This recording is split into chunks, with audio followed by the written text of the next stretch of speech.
Assalamualaikum warahmatullahi wabarakatuh. Kami dari kelompok 8 yang beranggotakan Ayu Novitasari, Khairunisa Imaning Tias, Sugeng Fikrianto, dan Ahmad Syauqi Mubarak. Di sini kami akan mempresentasikan tentang konsep kebaikan dan kejahatan dalam agama. Tabiat manusia dalam pandangan filosof. Ada beberapa pendapat yang berkaitan dengan tabiat manusia. Pendapat yang pertama menganggap bahwa tabiat manusia pada dasarnya itu baik. Pendapat yang kedua menganggap bahwa tabiat manusia pada dasarnya itu jahat. Pendapat yang ketiga menyatakan bahwa tabiat manusia itu di satu sisi baik dan di sisi yang lain itu jahat.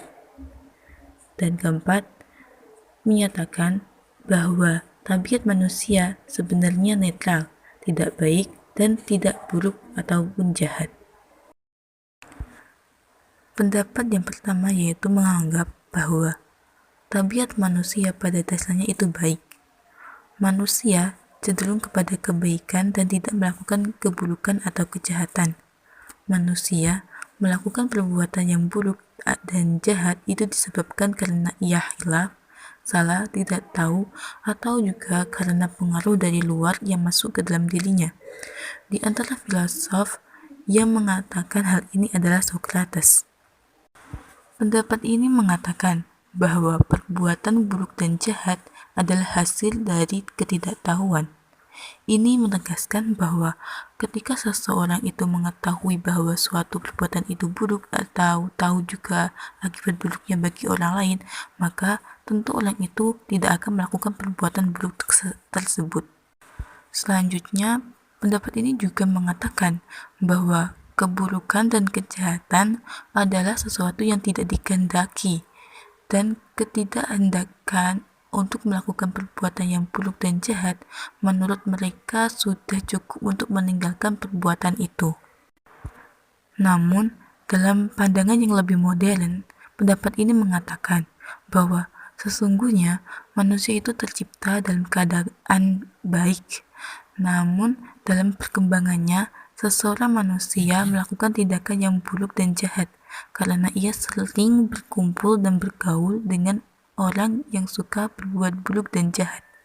Akhirnya ia pun terlena dalam pemenuhan keinginan syahwatnya untuk berbuat jahat yang menyebabkan lupa dan akhirnya perbuatan-perbuatan buruk dan jahat itu tetap dilakukannya. Kemudian, menurut Mengzi, manusia pada hakikatnya itu baik, dan orang yang jahat adalah orang yang menyalahi kodratnya, karena kodrat manusia itu baik. Contoh, kodrat manusia itu baik yaitu ada rasa awal yang timbul berupa kasihan melihat orang lain kesusahan atau dalam bahaya. Baik adalah sesuatu yang sesuai dengan kodrat. Dan Mengzi mengilustrasikannya dengan jerami. Jerami itu baik dikonsumsi oleh sapi, tapi tidak baik dikonsumsi oleh manusia. Kedua, menganggap bahwa tabiat manusia pada dasarnya itu jahat. Pada dasarnya tabiat manusia itu jahat. Keburukan dan kejahatan yang ada pada manusia bukanlah disebabkan karena lingkungan yang mengitari kehidupannya, melainkan karena hal itu berakar dari watak yang dimilikinya. Pendapat yang demikian dikemukakan oleh pengikut Plato di Mesir dan murid-muridnya yang berpandangan ateistik.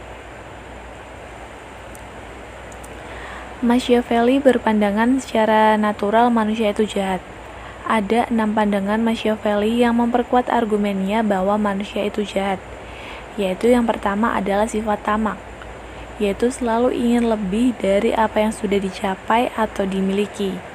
Yang kedua, egois, menginginkan keuntungan dalam segala hal untuk dirinya sendiri atau mendahulukan keinginannya terlebih dahulu.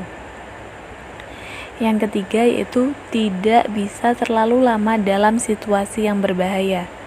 Yang keempat, tidak tahu terima kasih atau menganggap biasa kebaikan orang lain atau menganggap kebaikan orang lain itu tidak berarti. Yang kelima adalah pelin-pelan, yaitu pemikiran, ucapan, dan tindakan akan berubah untuk mendahulukan kepentingan dan keinginannya. Yang keenam yaitu menyembunyikan rahasia. Oke, pembahasan yang selanjutnya yakni tentang menyatakan bahwa di satu sisi tabiat manusia itu baik dan di sisi lain itu jahat.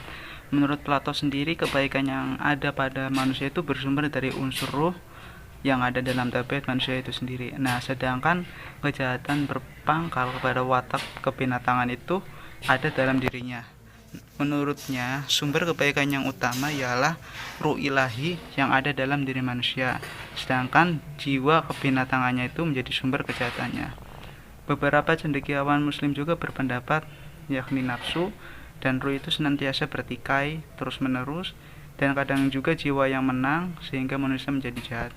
Ketika nafsu mengalahkan ruhnya, maka proses pendidikan akan membantu para individu dengan berbagai sarana yang memungkinkan ruhnya bisa mengalahkan nafsu. Pembahasan kedua yakni nomor 4, menyatakan bahwa tabiat manusia itu sendiri netral, tidak baik dan tidak buruk atau jahat. Menurut pandangan ini juga tabiat manusia sesuai dengan asal penciptaannya, yang tidak berpihak kepada kebajikan dan keburukan atau kejahatan. Ia mempunyai dan memiliki potensi dan kesiapan untuk berbuat baik atau buruk sesuai pendidikan serta situasi dan kondisi lingkungan yang mengarahkannya. Pandangan ini juga kerap dikemukakan oleh para filsuf kontemporer, diantaranya yaitu Immanuel Kant, yang mengatakan bahwa dalam diri manusia itu ada kecenderungan kebinatangan dan berbagai keinginan, namun tidak dikatakan baik atau buruk. Imam Al-Ghazali mengatakan, seorang anak yang diamanatkan kepada kedua orang tuanya, hatinya adalah suci bagaikan mutiara dan bersih, terbebas dari segala macam ukiran dan gambaran.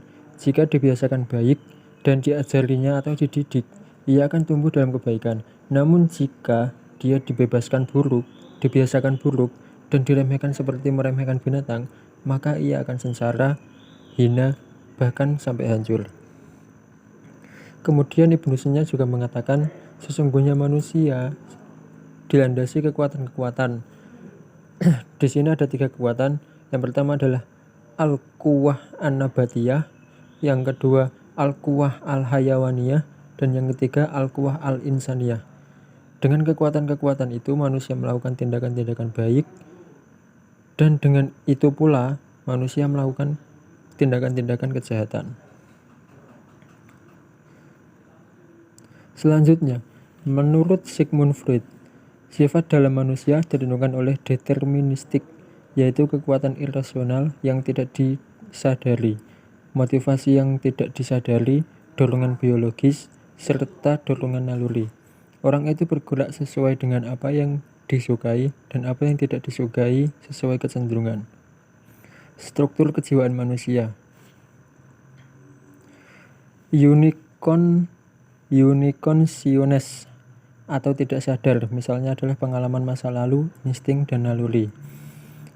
Preconsciousness atau lepas dari kesadaran, ada sesuatu yang ada dalam pikiran namun tidak dikeluarkan, namun dapat sewaktu-waktu keluar secara tidak sengaja.